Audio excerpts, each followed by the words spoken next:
the top. Oh. So this is absolutely an impasse. We cannot continue. And then Jamie and I look at each other and think, what would MacGyver do? So we cut this hole just big enough for me to squeeze through. We laid down a board, and I shimmied down it using muscles I didn't even know I had. Whew, all right, I'm in. I can't even describe how hot it was in that van. And I'm wading with my pants rolled up to my knees in wet, funky concrete, moving live dynamite. Yeah, you aren't going anywhere. It was, like, perfect. MacGyver inside the MacGyver episode. It is a classic moment of Mythbusters' ingenuity. But was it worth it? That totally went off, and all the dummies are standing. So the second explosion happens, and we are astonished. I mean, we are high-fiving. It's exceeded all of our expectations. It is a totally surprising result. And then it turns out it's surprising because it's not a result. It's actually a total failure. It's a snafu, and we're gonna have to redo it. Look, I know I say that failure is always an option, but I gotta tell you, sometimes it's really tiring when it happens. Failure is always an option became one of our major mottos over the last 14 years because, well, we do screw things up from time to time. This final season, we kind of had more screw-ups than ever, though. I got shrimp up my nose. Ah!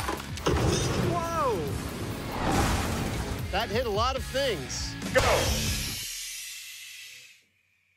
But the biggest failure of the season is from car lift. It's a myth that says you can supposedly lift a family car clean into the air using nothing but a humble vacuum cleaner. This is a great example of a classic Mythbuster story that got Jamie and I super excited. We loved the build, we thought it was gonna work, and then very quickly, we ended up wishing that we had never seen this story. Ah! Rats, rats, rats. We try everything. It's gonna work.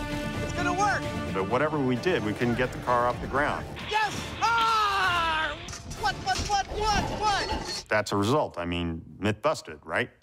Well, we thought so, but the very next day we're rehearsing the blueprint wrap when our producer finds something that stops us completely in our tracks. Look, we're running out of time, so it's me that we might have to bust this.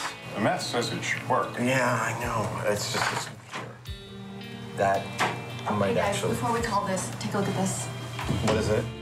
This is a working vacuum car lift? Yep. No. Someone got to do it.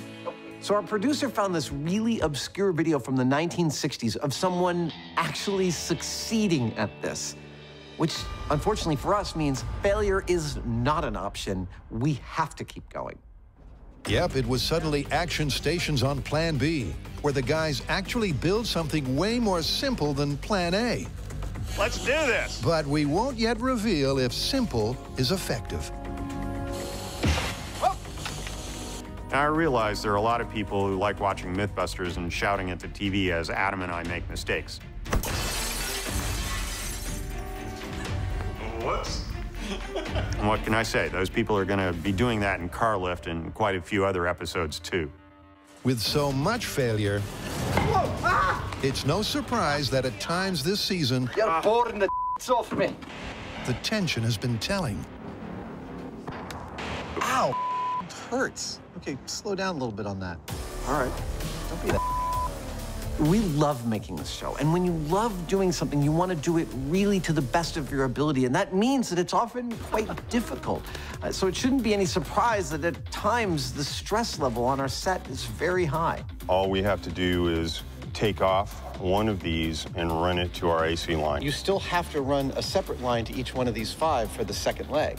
All you have to do is unscrew one of these and then run AC into it. I don't think you're right. The switch only activates one of 2 legs. I could be done with this in like 5 minutes. And all right, I'm gonna walk away for a while. What's absolutely crucial to the relationship is that Jamie and I don't hold grudges. We always eventually make up. Although I will say, we should have set those timers up in my way.